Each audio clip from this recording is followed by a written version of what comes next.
मैंने recently professor हूद भाई का एक व्लॉग सुना जिसमें उन्होंने बहुत एक इंटरेस्टिंग बात शेयर की। उन्होंने कहा कि अभी रिसेंटली पाकिस्तान का एक बहुत बड़ा इदारा है, एजुकेशनल इदारा, जिसका बहुत बड़ा नाम है पाकिस्तान में, बड़ी क्रेडिबिलिटी है, बड़ी हिस्ट्री है उसकी। उन्होंने ऑनलाइन क्लासेस के लिए बच्चों को फिज़िक्स पढ़ाने के लिए जो कंटेंट शेयर किया, वो हाथ से लिखे हुए नोट्स थे। और इंटरेस्टिंग बात ये है कि उसमें एक पेज पर ये भी लिखा हुआ था कि ये 1976 में यानी 1976 में ये नोट्स कंपाइल किए गए थे। तो वो कहते हैं मैं बड़ा हैरान हुआ ये देख कर कि ये हाथ से लिखे हुए नोट्स और 1976 में किसी ने ये कंपाइल किए थे, और आज भी हम अपने बच्चों को फ़िज़िक्स के वही नोट्स फॉरवर्ड कर रहे हैं और उनको पढ़ने के लिए वो कंटेंट दे रहे हैं, which is very strange. And I think this is sort of tragical है कि आप इस तरह का कंटेंट अभी भी बच्चों के साथ शेयर कर रहे हैं। हमारे यहाँ यूरोप, अमेरिका, जापान, चाइना की तरक्की की बहुत सी मिसालें दी जाती हैं, और लोगों को बताया जाता है कि देखिए ये कौमें किस तरह कहाँ से उठी और कहाँ पहुँच गईं।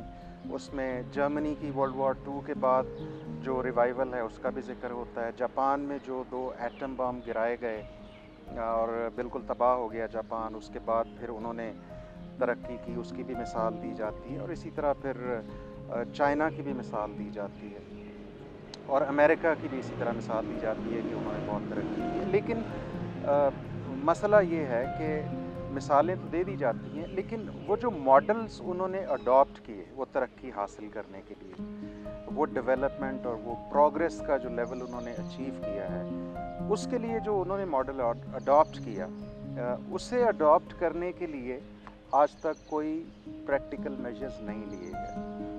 यानी I don't think this is difficult to adopt a model, क्योंकि व्हील रीइन्वेंट करने की तो ज़रूरत नहीं है।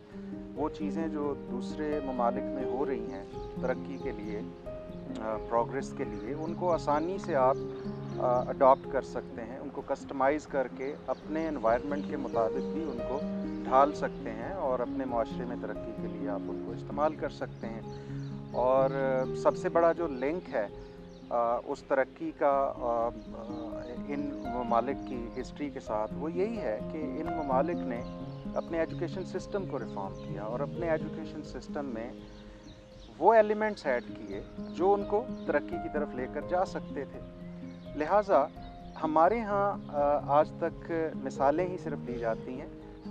वो जो रिफॉर्म्स की हैं उन्होंने और जो मॉडल उनने डेवलप किए, उनको अडॉप्ट करने के लिए कोई प्रैक्टिकल मेजर्स नहीं लिए गए। तो हमारे यहाँ तो बल्कि हमारी कौम को एक ऐसी सड़क पर खड़ा कर दिया गया है जहाँ से वो तरक्की की बस ने गुज़रना ही नहीं है, और उनको बताया यही जाता है कि यहीं पर खड़े रहें, यहाँ वो बस आएगी, इसमें बैठिएगा और आप तरक्की का सफ़र शुरू हो जाएगा। तो बात ये है कि हम एक टेढ़ी बुनियाद पर दीवारें खड़ी करते जा रहे हैं। हमें पता है कि ये बुनियाद टेढ़ी है, लेकिन फिर भी उस पर दीवारें खड़ी की जा रही हैं और उस पर कंस्ट्रक्शन चल रही है। तो मुझे एक शेर याद आ गया है यहाँ पे कि ये जो अमल है इस किस्म का कि आपको पता है कि ये एजुकेशन सिस्टम हमें वो डिलीवर नहीं करेगा जो हम चाहते हैं। तो वो एक शायर ने बड़ा खूब कहा है कि जानते हैं ये इश्क मुसलसल रोग है, आहोजारी है, फिर भी इसके कूचे में जाते हैं उम्र गंवाने लोग।